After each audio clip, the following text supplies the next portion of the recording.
បាទជំរាបសួរបងប្អូនបាទព្រឹកនេះខ្ញុំថតមេបាពូជដងហើយក៏ដូចជាឆ្លើយតបទៅបងប្រុសបាទនៅខាងខេត្តកណ្ដាលនេះគាត់សួរតាក់ទងនឹងទម្ងន់មេបាពូជតើយើងគួររើសវានៅទម្ងន់ប្រមាណដែលល្អសម្រាប់យើងចិញ្ចឹមនៅកន្លែងរបស់យើងណាជាបទពិសោធន៍របស់ខ្ញុំគឺមេទម្ងន់ស្តង់ដារគឺយើងយកចាប់ពី1គីឡូកន្លះឡើងណានោះមេ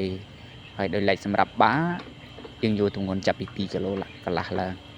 បាទណាបើបានធំយ៉ាងហ្នឹងក៏កាន់តែល្អគឺនៅពេលដែលបងប្អូនយកទៅបង្កាត់ទៅគឺនៅពេលដែលកូនវាមកគឺសុខភាពល្អហើយធំធាត់លឿនបាទជិះវិញយើងយកមន់ជន់ឈាមទៅបង្កាត់ណាបងប្អូនគឺការលូតលាស់គឺការធំធាត់គឺអត់ល្អទេ